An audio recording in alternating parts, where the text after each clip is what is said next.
Hello viewers, this is Paladin of Odin, and this is some more Magic the Gathering Online. This is another episode of the Standard Commentary Series.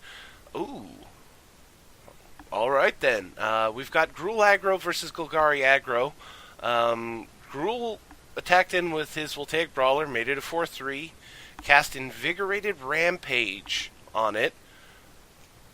Golgari responded with Fatal Push, and then Gruul responded with Blossoming Defense to keep it alive. So he got through for 10 damage right there. But Golgari had a Grasp of Darkness to kill it off before it could attack again. So Gruul has to start all over again. But he's got quite the advantage at the moment. Not so much in cards, but he's got a lot of damage done already. Tireless Tracker gets a clue token, and Grasp of Darkness to kill off the Tireless Tracker. And if this keeps up, Golgari is just going to take this game because he's running Gruul out of gas. You know, play a creature, you kill it. Play a creature, you kill it. You know, the more that he has nothing on the board, the better it is for Golgari because it allows him to not only, be able to kill his opponent's creatures, but also be able to start building his own board because his removal is really cheap.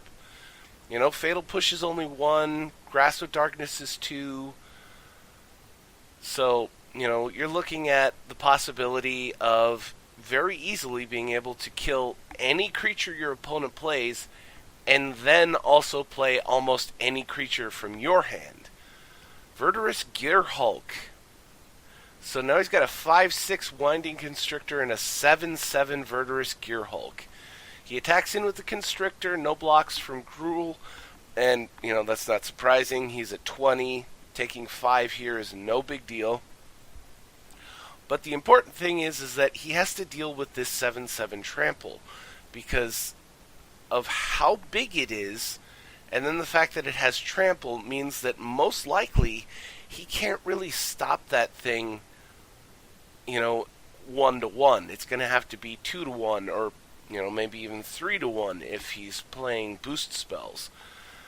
I mean, he can kill it here with a double block by buffing up the Long Tusk Cub, or by popping a clue token to buff up the Tireless Tracker, but he's going to lose both of those creatures and still take damage. Let's see, he could spend 4 energy and make this a 4-4, pop that to make that a 5-4, so... Actually, if he goes all out like that, he'll have a total of 8 toughness, so one of his creatures will live, and he'll kill the Verdurous Gearhulk. But it will mean that he's going to take 5 damage from the Winding Constrictor. And that's not even considering the fact that we don't know what Golgari has in his hand. Ooh, so he's just going in with the Gearhulk. He doesn't want to risk losing the Winding Constrictor. And Gruul says, no, I'm going to take the 7 damage. I don't want to lose my creatures here. Tireless Tracker from Golgari. And both these guys are on really low card count, but Gruul has a card advantage now. Golgari is down to 1 card in hand. End of turn, pop a clue token. So 4 cards. 5 mana. Let's see, +2/+0 and trample to do 2 different creatures. I mean, right now, Golgari's board isn't all that great. I mean, he's got a 5-6, which is a really big creature, but, Tireless Tracker's only a 3-2 right now, 4-3 if he pops the clue token. So, they're decent-sized creatures, but Gruul could very easily throw down some buff spells here and just walk right over these creatures. And he's going all in. So, he's either going to win this turn or die.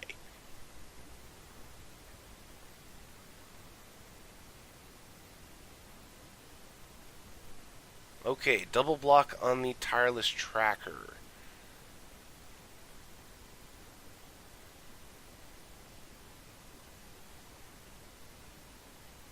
So let's see those tricks.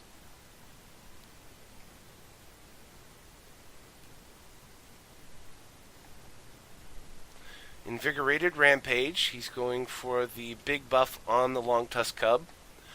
Popping the clue token for Tireless Tracker. I'm guessing he's hoping to draw a Fatal Push here, because I can't imagine any other one drop that would help him here. So 6-2. Another Invigorated Rampage. So a 10-2. Wow. And Invigorated Rampage, I mean, I knew it was a decent card, but that's actually incredibly powerful in Gruul Aggro. You know, 2 mana lets you give a total of +4/+0 to either 2 creatures or 1, and then trample on top of that.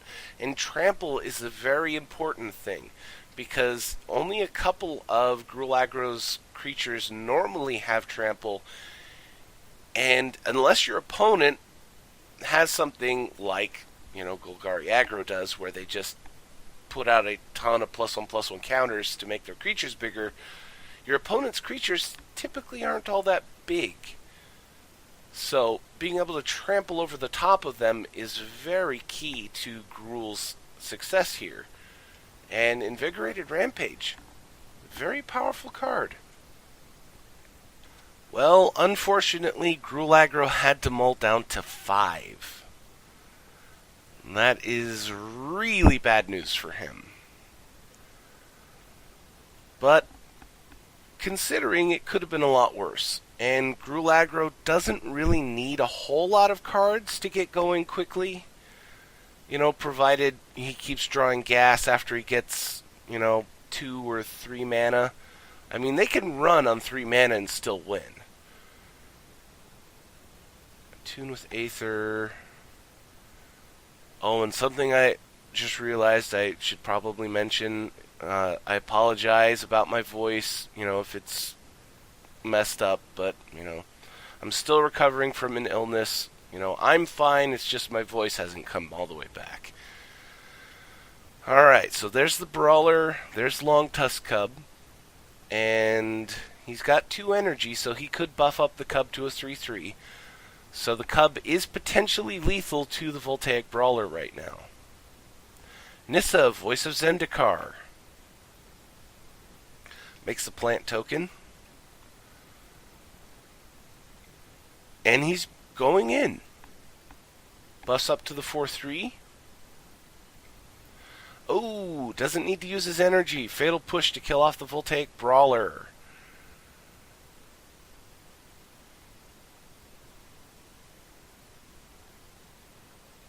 And that is one very powerful card. I have to admit, you know, even without Revolt, the card is very powerful. I don't know that it would be worth as much as it is right now without the addition of the possibility of destroying bigger creatures, but if you think about it, a lot of early powerful creatures aren't that expensive. You know, throughout Magic. You know, not just Standard. Glint Sleeve Siphoner. Another plant token. I have to say, I'm not really a fan of Glint Sleeve Siphoner. Not because her name is hard to say, but, you know, I understand what they were trying to do. They're trying to give a sort of, what is his name? I can only think of his nickname, Bob. Dark. Can't remember. But I can understand what they were trying to do. They're trying to make a fixed Bob for Standard. And honestly, I don't think that this was the right fix. To me, it is way too slow for what it does. So Walking Ballista for 2 kills off the plant token. He responds with Harness Lightning to kill off the Siphoner. One thing that Siphoner does have that I really like is Menace. You know, for as cheap as it is, 2 mana for a 2/1 Menace. You know, Menace is a very powerful keyword ability in Standard right now. The fact that you have to dedicate 2 blockers to it, or you can't block it, is very powerful. You know, typically, you know, even against aggro decks where, you know, the whole point is for them to play creatures, a lot of the time, they're not going to have 2 creatures that they want to dedicate to blocking a creature with Menace.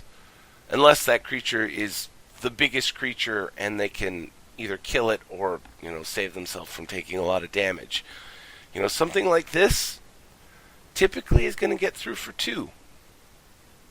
Because they'd rather block other things.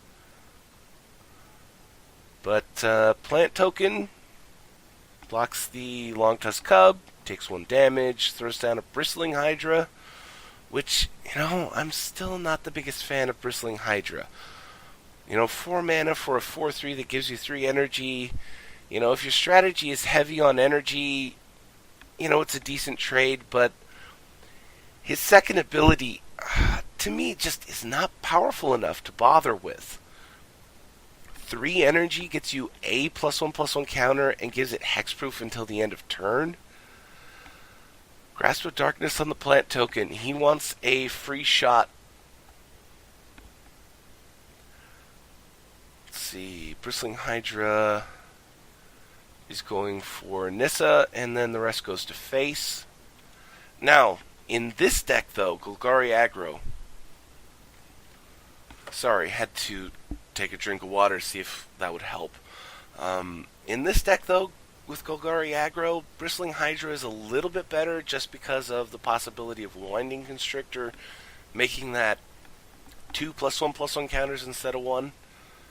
But outside of Golgari Aggro, really, you know, I wouldn't even bother with it in Gruul Aggro, because for what it does, to me, it's just too slow.